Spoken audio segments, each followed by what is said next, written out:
Oh, g'day viewers, my name's Michael Taylor from 64 Motorsport.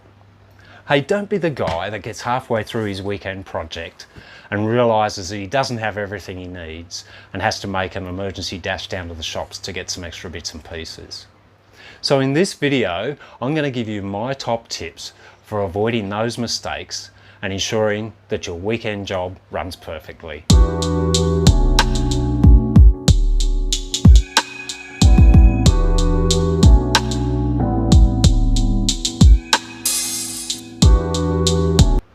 So we've all been there, right? We get halfway through the project and we suddenly realise we don't have enough oil, or we don't have this or that.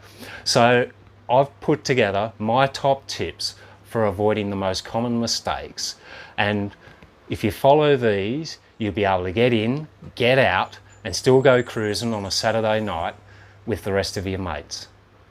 Now stay tuned to the end, because I'm also going to give you my tip for avoiding what I think is the most common mistake of the lot. Okay, so what are our top tips? Number one, be like Santa Claus. Make a list and check it twice. Now what I've done in my workshop is I've installed a whiteboard and I've split it in two, and on one side I've got everything that I need to order. So when I'm doing a job, if I realise that I'm almost out of degrees or cable ties or whatever, I'll make a note on the whiteboard, and then Monday morning I take a photo of it so it's there on my phone, and when I call into the parts store I've got it there handy and I can just grab what I need without having to try and remember. The other side of the whiteboard I've actually separated, and I'll make a note of any of my torque specs that I'm going to be using. Really important note here in Australia for you guys. Some of the videos that you watch where they give you torque specs will be based in the US, where they tend to use still foot-pounds, and other specs will be in Newton meters. So what I do, and here's an extra tip for you, is I use one colour pen for Newton meters and another one for foot-pounds, because it's one of the things you don't want to mix up. And then a third colour for those small nuts and bolts, which might be in inch-pounds, and you certainly don't want to tighten something foot-pounds when it's in inch-pounds, okay? So just use different colour pens to make your note. But take a photo of that and it's on your phone, you've got your shopping list ready to go. Now my number two tip is do your research. Particularly if it's a job that you haven't done before, spend as much time as you can checking out YouTube videos, get onto Dr. Google and just type in the name of the project that you're going to be working on, and you'll find a heap of information come up and you can watch those. The really good thing about that is that most of those videos will tell you the types of spanners you need, any oil or grease that you might need, or gasket glue, and particularly what type of gasket glue it is. Sometimes they'll even put a link with the shopping list so you can just print that off or what have you. But when you're going through it, jot down the things you need in your phone, in your notes section. So once again, when you're at the parts store, you've got it there on your phone ready to go. It's also particularly handy to find out what size spanners you need, because sometimes you might need a 36mm socket or something. Now, you may not have a 36mm, but at least you know that you're going to have to go buy yourself a larger socket or whatever the case is.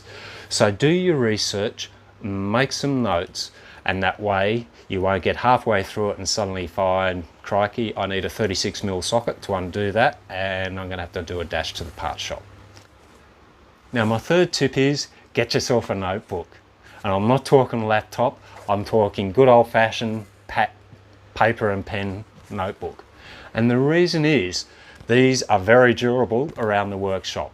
Doesn't matter if you drop it, it's not going to crack or crash. Doesn't matter if you spill a bit of oil on it or you drink on it or whatever, it's still going to open. You can write down specifications, torque settings and all that sort of thing, and you can have it right beside you as you're doing through it. In mine, I've printed off and stuck in there assembly. This is for the rear strut. So it tells me what nuts, washers, and which sequence they go in, and I can have that right beside me, and I'm not having to scroll through on my phone trying to track down and remember what it is.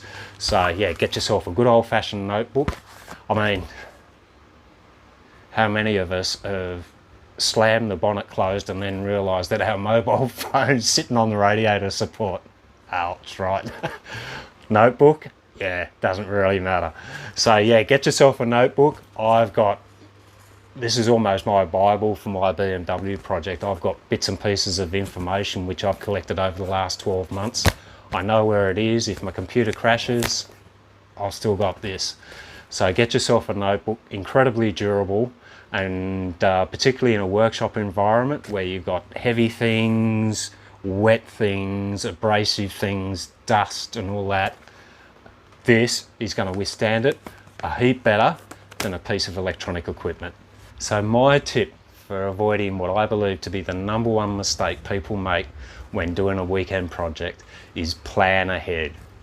Give yourself enough time to get through the job, regardless of whether it's a job that you've done before or not. Proper prior planning prevents piss poor performance, right? If you know you've got to take the missus out in 25 minutes and you know it takes 30 minutes to do an oil change, don't think miraculously you're going to be able to knock it off in 20 minutes and still have time to get scrubbed up and go. It's moments like that where you suddenly find that you cross-thread the sump plug because you're in so much of a hurry to get it done. So plan ahead. The other good thing about planning ahead is, say, even if you're just doing an oil change, you can also plan to maybe do a couple other things while you're waiting for the oil to drain, for example. Check your coolant levels, top up the washer fluid, that sort of thing. If you've planned ahead, it might be the ideal opportunity to replace the sump plug with a magnetic one. So if you're planning ahead, you can get that ordered, it's there, ready to go. Make sure you've got replacement sump plug washers and things like that. So if you want to avoid the kids yelling and screaming at you because you're now running late for their soccer game, allow yourself plenty of time to do the job. Consider that there's always going to be something extra that goes wrong halfway through the job, and it's going to take an extra 10 or 15 minutes or whatever, and you'll get through it, and everybody will be smiling, and the wife and the kids will let you back in the garage to work on your car again next week, okay? So I hope you've enjoyed my top tips.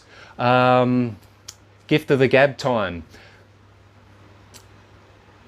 Have you got any tips for making your weekend project run smoother?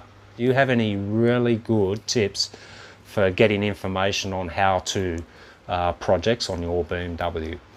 So I'd be really interested. Drop a note in the comment below. If you've got any questions about my tips or how I organise my routine when I'm working on the car, please drop me a line below. Be more than happy to answer any questions you've got, or any questions in relation to what I'm planning on doing with my BMW and what I've done to date. Please, more than happy to have a chat to you guys. So that's our gift of the gab segment, and I look forward to seeing you next time at 64 Motorsport. TTFN.